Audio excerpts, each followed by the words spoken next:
मोहम्मद सिराज का ऐसा कहर जिसके सामने अफ्रीकी बल्लेबाजी ताश के पत्तों की तरह धाराशायी हो गई। एक दिन में गिर गए 23 विकेट केप टाउन के मैदान पर। फिर भी मालूम नहीं किसका पलड़ा है भारी, कौन जीतेगा यह टेस्ट मुकाबला। क्या अफ्रीका जीतेगी सीरीज या भारतीय टीम कर लेगी सीरीज को बराबर? क्या है पूरी कहानी बताएंगे इस वीडियो में। अपनी जुबानी वीडियो को अंत तक देखिएगा, पसंद आ जाए तो लाइक कीजिएगा। लाइक का टारगेट का संख्या है 2000 का। चैनल पर अगर आप पहली बार आए हैं तो क्रिक रोस्ट की फैमिली में सब्सक्राइब बटन दबा करके अभी शामिल हो चुके। यहां पर आपको मिलेगा रोजाना मैच के दिन pre match show, mid inning show, post match show और हर दिन रिसर्च बेस्ड कंटेंट। तो चलिए वीडियो को शुरू करते हैं।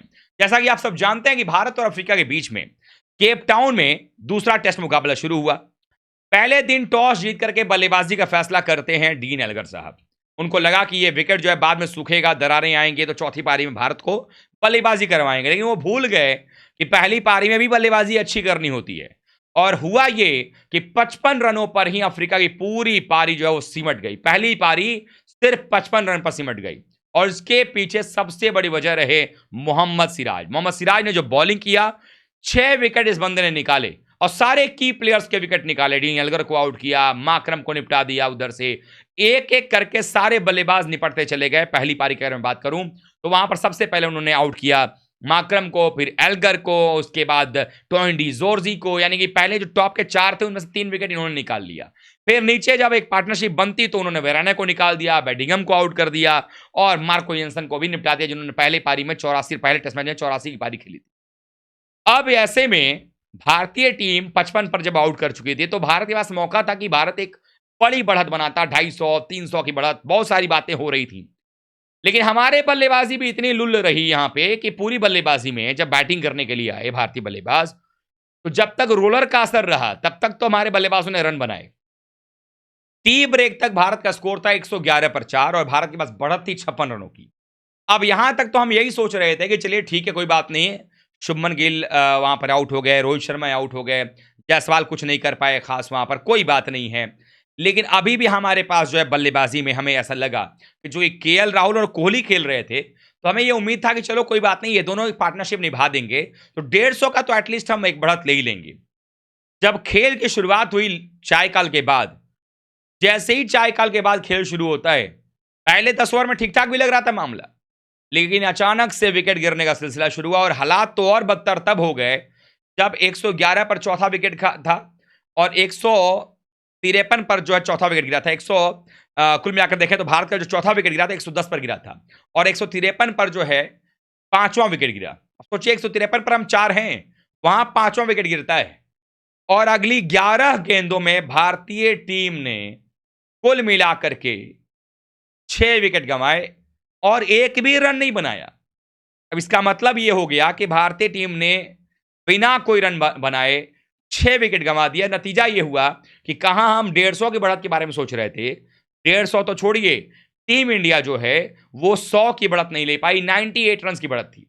अब बारी थी भाई उनके बल्लेबाजी की।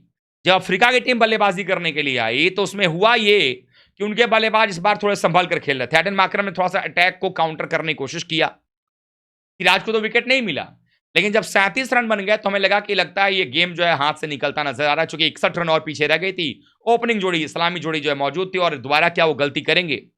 तभी आते हैं मुकेश कुमार। मुकेश कुमार ने आकर के टोनी डी जोर्जी और पहले डीन एल्गर को आउट किया, फिर टोनी डी जोर्जी है उनको भी निपटा दिया और अगले 25 रन में भारत ने 3 विकेट निकाले। यानी 37 पर पहला विकेट गिरा, 62 रन तक जो है तीसरा विकेट गिर गया था और वहां पर जो है अगर देखा जाए तो भारतीय टीम ने पहला विकेट जो गिराया उनका अगर देखें तो वो गिरा 37 पर और तीसरा विकेट 45 पर। यानी हमने 8 रन के अंदर में उनके 3 विकेट निकाल दिए, dean Elgar, Tony de Zorzi और उसके साथ ही साथ ट्रिस्टन स्टब्स।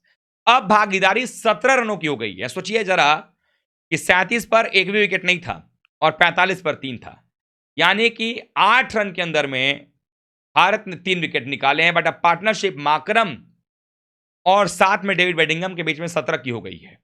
अभी भी हालांकि अफ्रीका की जो टीम है वो भारतीय टीम के पहली पारी में बनाए गए रनों के आधार पर 36 रन से पिछड़ रही है और जैसे एक विकेट के बाद दूसरा विकेट आ रहा है, अगर उसको हम देखें तो अगले 36 रन के अंदर में भारत चाहे तो 2-3 विकेट और निकाल सकता है और इसमें सबसे क्रूशियल विकेट्स होंगे माकरम के और डेविड बेडिंगम के। अगर ये 2 गए और उनके साथ अगर काइल बेराने या मार्को एंसन चले गए, तो भारत के पास बहुत बड़ा जो है वो ट्रेल नहीं होगा। यानी भारतीय टीम जो है, वो बहुत ज़्यादा उनको चेस करने के लिए टारगेट नहीं मिलेगा।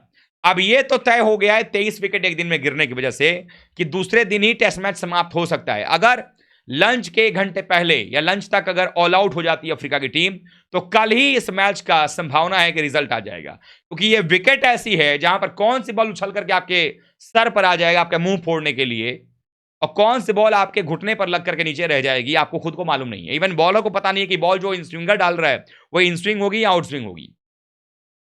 तो ऐसे में ये टेस्ट मैच बड़े रोमांचक दौर में है। पहले दिन 6 विकेट निकाला वहां पर मोहम्मद सिराज ने, 2 विकेट बुमराह ने निकाला पहली पारी में, दूसरी पारी में, पहली पारी में ही मुकेश ने 2 विकेट निकाले। जब दूसरी पारी आई तो सिराज को विकेट भले ही ना मिला हो, लेकिन वहां पर बुमराह को 1 विकेट और मुकेश कुमार को 2 विकेट मिल गया। लेकिन अफ्रीकी पेसर्स भी कम नहीं रहे। रबाडा, एनगिडी, बर्गर, इन तीनों ने मिलकर के 3-3 विकेट निकाल लिए, आपस में बांट लिए। तो ऐसे में आप पता ये चल रहा है कि आपको होशियार रहना पड़ेगा। अब देखना ये होगा कि आज के दिन में क्या कुछ होता है। आपको क्या लगता है, क्या भारत इस सीरीज को बराबर कर पाएगा? आप कमेंट कर बताइएगा। वीडियो को लाइक कर दीजिएगा, शेयर कीजिएगा अपने दोस्तों में। चैनल सब्सक्राइब नहीं किया है तो क्रिक रोस्ट की फैमिली में सब्सक्राइब बटन दबा करके अभी शामिल हो जाइएगा। मिलते हैं प्री मैच शो के साथ, तब तक के लिए आप सभी का बहुत बहुत धन्यवाद। थैंक यू सो मच दोस्तों।